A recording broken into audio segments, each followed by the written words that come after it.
আমরা যারা অস্ট্রেলিয়াতে ব্যাচেলার্স অথবা মাস্টার্স করতে আসি তারা অনেক টাকা খরচ করে বাংলাদেশ থেকে এই দেশে পড়াশোনা করতে আসি।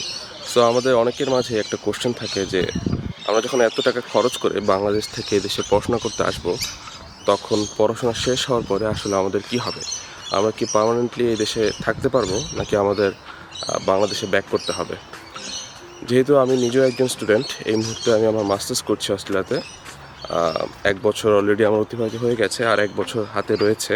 সো আমি নিজেও সবসময় এই ধরনের জিনিসগুলো নিয়ে চিন্তা করছি যে কিভাবে পড়াশোনা শেষ করে এখানে থাকা যায়, সেই জিনিসগুলো আমি নিজেও চিন্তা করছি। সো ভাবলাম যে আজকে একটা ভিডিও মেক করি যে আমার কি প্ল্যান, পড়াশোনা শেষ হওয়ার পরে আমি কিভাবে এই দেশে থাকার চিন্তা ভাবনা করছি, এবং আপনাদের সাথেও সেগুলো শেয়ার করি।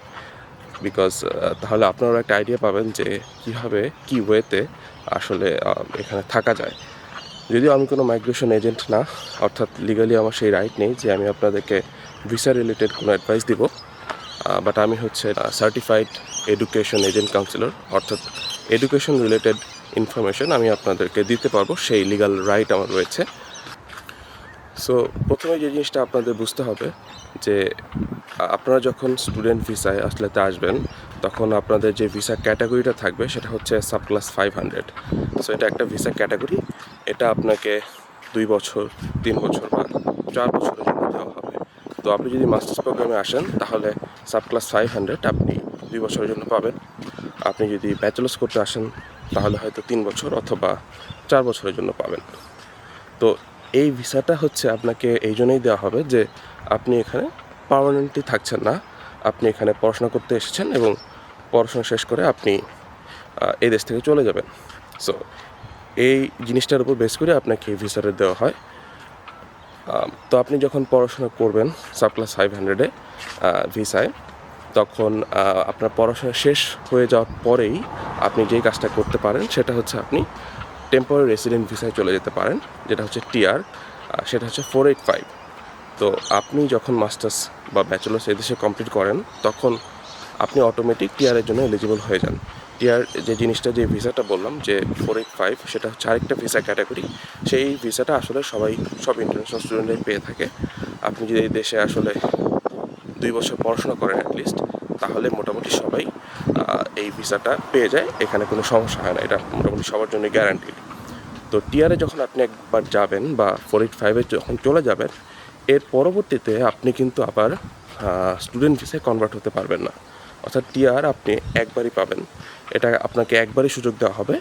এর পরবর্তীতে আপনি আর এই ভিসা থেকে নতুন করে সাবক্লাস 500 বা স্টুডেন্ট ভিসায় কনভার্ট হতে পারবেন না। বাই দ্য ওয়ে, আমি যখন অস্ট্রেলিয়ায় আসার প্রস্তুতি নিচ্ছিলাম, তখন এই বাসা খোঁজার যে বিষয়টা, সেটা ছিল সবথেকে চ্যালেঞ্জিং পার্ট। Facebook গ্রুপ বা এলোমেলো কিছু ওয়েবসাইট ঘেঁটে আমি আসলে আমার পছন্দের মতো বাসা খুঁজতে পারছিলাম না। সেই সময় আমি এম্বার স্টুডেন্ট সম্পর্কে জানতাম না। সেটা যদি জানতাম তাহলে হয়তো আমার কাজটা আরো অনেক বেশি সহজ হয়ে যেত। এম্বার স্টুডেন্ট মূলত একটি হাউজিং প্ল্যাটফর্ম, যেখানে আপনি অস্ট্রেলিয়া, ইউকে, ইউএস, কানাডার বিভিন্ন ইউনিভার্সিটির আশেপাশে ভেরিফাইড বাসা খুঁজতে পারবেন। সবথেকে ভালো দিক হচ্ছে এখানে ফিল্টার করে নিজের বাজেট অনুযায়ী রুম খুঁজে পাওয়া যায়। আর এর যে সার্ভিস চার্জ, সেটা কিন্তু একদম ফ্রি। বুকিং প্রক্রিয়াটাও অনেক সহজ। আর আপনারা যদি চান তাহলে তারা আপনাকে গাইডও করতে পারে। সো আপনি যদি আসলে বিদেশে পড়তে আসেন বা আসবেন এরকম চিন্তা করে থাকেন, তাহলে এম্বার স্টুডেন্টে কিন্তু আপনারা একবার ঘুরে আসতে পারেন। লিঙ্কটা আমি আমার ডেসক্রিপশন বক্সে দিয়ে রাখবো। আপনারা যদি সেই লিঙ্কে প্রেস করেন তাহলে কিন্তু আপনারা 20 পাউন্ড ক্যাশব্যাক পেয়ে যাবেন। So you should give it a try. এর অর্থ হচ্ছে একবার টিআরে চলে গেলে এর পরবর্তীতে আপনি যদি অস্ট্রেলিয়াতে পার্মানেন্টলি থাকতে চান, তাহলে আপনার জন্য অপশন হচ্ছে পিআর বা পার্মানেন্ট রেসিডেন্ট ভিসা। সেটা হচ্ছে আরেকটা ভিসা। তো এই ভিসাটা ক্যাটাগরি যেটা, সেটা হচ্ছে 189, 190, 491। অনেকগুলো ভিসা ক্যাটাগরিতে কিন্তু আপনি পার্মানেন্টলি এই দেশে থাকতে পারেন বা পিআর যে জিনিসটা সেটা পেতে পারেন। এখন পিআর পাওয়াটা আসলে গ্যারান্টিড না। টিআর যে জিনিসটা বললাম যে টেম্পোরারি রেসিডেন্ট ভিসা 485, সেটা হচ্ছে আপনার জন্য অলমোস্ট গ্যারান্টিড, আপনি অ্যাপ্লাই করলেই পেয়ে যাবেন। কিন্তু পার্মানেন্ট রেসিডেন্সি বা পিআর 189, 190, 491, এই যে এই সাবক্লাসগুলো বলছি, এগুলো আপনার জন্য গ্যারান্টিড না। অর্থাৎ এটার জন্য অনেক কম্পিটিশন রয়েছে। এটা একটা পয়েন্টের উপর বেস করে হয়। আপনি যদি 65 পয়েন্টস পান, তো তখন আপনি মূলত পিআরের জন্য অ্যাপ্লাই করতে পারবেন, আপনি এলিজিবল। কিন্তু আপনি তাই বলে যে পিআর পেয়ে যাবেন, এটা কিন্তু গ্যারান্টিড না। এটা তখন ডিপেন্ড করবে যে কতজন লোক ওই অকুপেশনে অ্যাপ্লাই করলো এবং তাদের পয়েন্টটা কেমন। তো তাদের পয়েন্ট যদি আপনার থেকে কম থাকে, অর্থাৎ আপনার পয়েন্ট যদি বেশি থাকে তাহলে আপনি অগ্রাধিকার পাবেন, এবং আপনার পয়েন্ট যদি কম থাকে তাহলে যাদের পয়েন্ট বেশি তারা অগ্রাধিকার পাবে। তো সেটার উপর বেস করে সেই অকুপেশনে বা সেই পেশায় তারা এই দেশের লোকদের পার্মানেন্ট রেসিডেন্সি দিয়ে থাকবে। আরেকটা অপশন হচ্ছে আপনি যদি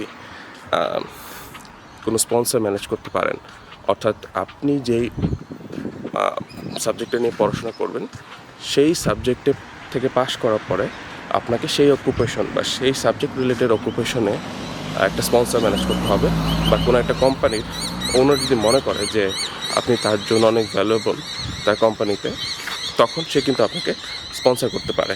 বাট যে কেউ আপনাকে স্পন্সর করতে পারবে না, অর্থাৎ আপনার পড়াশোনা রিলেটেড কোনো একটা অকুপেশনেই আপনাকে শুধুমাত্র স্পন্সর করতে পারবে, বিকজ আপনাকে প্রথমে স্কিল অ্যাসেসমেন্ট করতে হবে। আপনি যেই সাবজেক্টে পাশ করছেন সেই সাবজেক্ট থেকে আপনাকে স্কিল অ্যাসেসমেন্ট করতে হবে। আপনাকে বোঝাতে হবে, একটা অ্যাসেসমেন্ট হয় যে আপনি যে স্কিল ওয়ার্কার সেটা আপনাকে বোঝাতে হবে সেই অ্যাসেসমেন্টের মাধ্যমে। এর পরবর্তীতেই সেই কোম্পানি ওনার আপনাকে স্পন্সর করতে পারে। সো এটা হচ্ছে আরেকটা অপশন। তো আবারও বলছি, এই জিনিসগুলো আসলে তুলনামূলক অনেক ডিফিকাল্ট এবং এত সহজ না, বিকজ অনেক কম্পিটিশন এবং অনেকেই চেষ্টা করছে।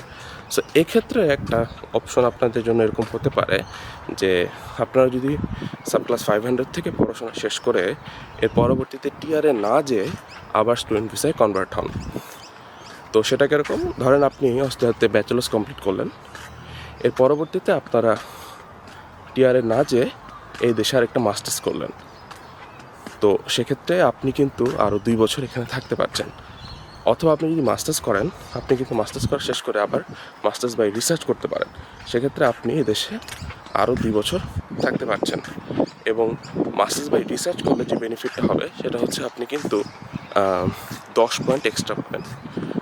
এবং আপনি যদি মাস্টার্স বাই রিসার্চটা কোনো একটা রিজনাল এরিয়া থেকে করেন তাহলে আরও 5 পয়েন্ট এক্সট্রা পাবেন। অর্থাৎ 10, 5, 15 পয়েন্ট যখন এক্সট্রা পাবেন তখন এটা কিন্তু অবশ্যই আপনাদেরকে ওই পয়েন্টে অনেকটা এগিয়ে রাখবে এবং এই কম্পিটিশনে আপনাদের একটা বুস্ট দিবে। তো মাস্টার্স বাই রিসার্চ কারা করতে পারবে? আপনি যদি এই দেশ থেকে একটা ব্যাচেলার্স ডিগ্রি কমপ্লিট করেন তারপরেও আপনি মাস্টার্স বাই রিসার্চ করতে পারবেন, এবং আপনি যদি মাস্টার্স কমপ্লিট করেন তাহলে তো অবশ্যই মাস্টার্স বাই রিসার্চ করতে পারবেন। কিন্তু এখন অনেকেই যে কোশ্চেনটা করবে সেটা হচ্ছে যে তাহলে বাংলাদেশ থেকে ডিরেক্টলি মাস্টার্স বাই রিসার্চে আসা যায় কি না? হ্যাঁ, সেটাও আসা যায়। তবে সেক্ষেত্রে আপনি যদি বাংলাদেশ থেকে ব্যাচেলার্স ডিগ্রি কমপ্লিট করে ডিরেক্ট মাস্টার্স বাই রিসার্চে আসতে চান, সেটার জন্য আপনার সুযোগটা তুলনামূলক কম, কারণ অস্ট্রেলিয়ান গভর্নমেন্ট বা অস্ট্রেলিয়ান ইউনিভার্সিটিগুলো তাদেরকে সুযোগটা একটু কম দিয়ে থাকে, এবং যারা বাংলাদেশ থেকে অলরেডি একটা মাস্টার্স করে এসেছে তাদের জন্য সুযোগটা তুলনামূলক একটু বেশি থাকে। অর্থাৎ বাংলাদেশ থেকে একটা মাস্টার্স করে আসলে আপনি এই দেশে ডিরেক্টলি মাস্টার্স বাই রিসার্চ প্রোগ্রামে আসতে পারেন। আবার এই দেশে যারা ব্যাচেলার্স অথবা মাস্টার্স কমপ্লিট করেছে তারা তো অবশ্যই মাস্টার্স বাই রিসার্চ করতেই পারবে, সেক্ষেত্রে কোনো সমস্যা নেই। তো এই সুবিধাটা হবে, আপনি যদি মাস্টার্স বাই রিসার্চ করেন তাহলে আরেকটা অ্যাডভান্টেজ হচ্ছে আপনি কিন্তু টিআর 3 বছর পাবেন। তো আপনি যদি 2 বছর মাস্টার্স বাই রিসার্চ করেন তার সাথে যদি 3 বছর আপনি টিআর পান তাহলে 5 বছর এক্সট্রা কিন্তু এদেশে থাকতে পারছেন।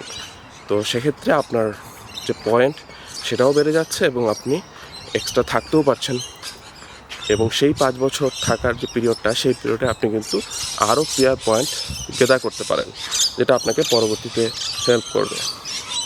আর আপনি যদি মাস্টার্স বাই রিসার্চটা রিজিওনাল থেকে করেন তাহলে আপনি অনেক রিজিওনাল এরিয়া রয়েছে যেখানে 4 বছরের টিআর থাকে। সো আপনি কিন্তু 4 বছরের টিআরও পেতে পারেন। তো 2 বছর ধরেন আপনি মাস্টার্স করলেন, এর পরবর্তীতে আবার 2 বছর মাস্টার্স বাই রিসার্চ করলেন, এবং এর পরবর্তীতে আপনি 4 বছরের টিআর পেলেন।